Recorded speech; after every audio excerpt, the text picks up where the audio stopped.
Well, I did say that Rally Sweden would have some predictability to it. I didn't expect, though, that I would potentially get all of the class winners correct. Hey there folks, welcome to this video. Let's have a little bit of a chat about Rally Finland, and we'll start off with the top four because, well, it was an all Toyota top four. I did not expect that. I did not expect a clean sweep of the top three, really, but the top four is even more impressive. Elfyn Evans, I mean, we should have expected that he'd be able to do it. This is his second in a row and third Sweden win, and that's coming up as the guy who became the first Brit to win Rally Sweden back in, 2020? I remember I did a video in French for that back in the day. Taka Katsuta in second is hardly surprising either. He's great at these fast, loose rallies. Sweden and Finland are two of his best events. Sweden, Finland, Kenya and his home rally in Japan are his four best events in the calendar. I'm glad to see him do that. It was a couple of mistakes here and there that cost him the win overall, but he should be happy with second place anyways. And a second podium in the WRC for Sami Päivärinta in his second season in the top flight of the sport. Or his second full season, should I say. He's deserving of that. He said that the Monty was the worst rally in his career, so I'm quite happy to see that he's managed to get through to a podium for that car number 5. As for Oliver Solberg, that 1 minute 11 deficit doesn't really speak to what his weekend went like. He struggled being the first car on the road. He didn't expect he would have much of a problem, but he hasn't actually done slow rallies being the first car on the road, especially in a Rally 1 car. It's his first time first on the road in a Rally 1 car full stop, isn't it? It might have been a couple of times in his rookie season with Hyundai, but I don't even think then he tended to be the first one on the road. Like even Finland 2022, he'd crashed so bad he was out of the rally on the spot. But Adrian Formeau being the lead Hyundai is interesting. Apparently, Lappi, who finished 3 seconds behind Formeau, decided to let Formeau by because, well, Lappi isn't competing for the Drivers' Championship, which is completely understandable. It's a shame that him and Eni Malkkonen ended up with only 6th place. They deserved a bit better for that.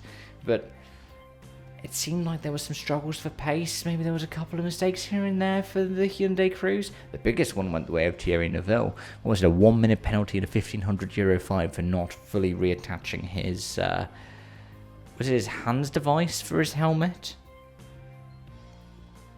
He only ends up 20 seconds clear of the lead Puma. And well done to Ford for getting 2 of their cars into the top 10. Well done for them just being that relentlessly consistent, that good in form. John Armstrong showing the better of Josh McAlean, 2 minutes to the good at the end of the rally. And, well, when it comes to M Sport, you have to talk about the tyre pressures. They picked the wrong pressures on Friday, and that's why Sesks doesn't appear really anywhere in the leaderboard. Poor Martin Sesks got a double puncher, had enough tyres to be able to get through, and then picked up a third puncher on the Friday morning loop. Had to super rally. Let's briefly talk about the other sport classes though. WRC2 went down to the wire, 10.2 seconds in it at the end. Rupa Korhonen, I said, was going to have a really good showing, and he did. Teemu Sunnen, I'm really impressed by though. He switched across to the GR Yaris. What was his last appearance in the... Was it the Hyundai? Was it the Hyundai Rally 1 car? When he filled in for the late Craig Breen? Either way, I think it's 14 months since he's been behind the wheel of a rally car, or at least in competition. So well done to Teemu for that. Larry Una rounding out the podium, and the highest non-Scandinavian, well, if you include Finland as part of Scandinavia, Taylor Gill. Taylor Gill's going to be really happy with that. Sure, it's, 2.5 minutes off of the win, maybe just over 2 minutes off of the win in class, but he's already paid up for 3 rounds. I think I said it was already a one-off, but yeah, he's paid up for a 3-round campaign as a way of showcasing his talent with funding he's managed to pull together after the Rally Star program came to an end at the end of last year. He should be really happy with that, and so should Isaac Rierson. Rierson is somebody who we've seen here and there in the ERC, and it's great to see him doing well in WRC2. As for WRC3 and JWRC, they went to different people who were only entered into those particular competitions. WRC3, Matteo Fontana, hardly surprising. He's champion last year. He's been really good, just really consistent, and he shows up to the events where he could be the best. can't blame him for that.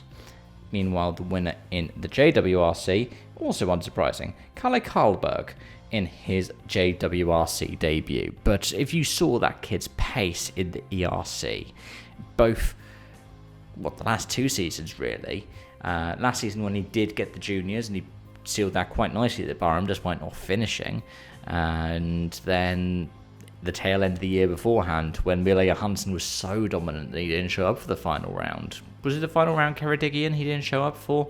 And then all of a sudden Karlberg just showed up and dominated. I know I haven't properly talked about my best lists for last year, but Kalle Karlberg was right up near the top. I'm phenomenally impressed with this youngster. What's funny is, when it comes to JWRC and WRC3, second place also went to drivers who were only competing in those categories. This time the other way around. 31 seconds in the overall standings between Levi Lassila, second in JWRC, who was just ahead of Timo Kabramovsky in the second place WRC3 car. Funnily enough though, third place in both classes is the same person, Raul Hernandez. So I said, keep an eye out for what Hernandez does. But yeah, I don't really have much else to say, so let me know your thoughts in the comment section down below. As always, folks, thank you so much for watching and joining. Thank you for your continued support, should I have said. And until next time, it's bye for now.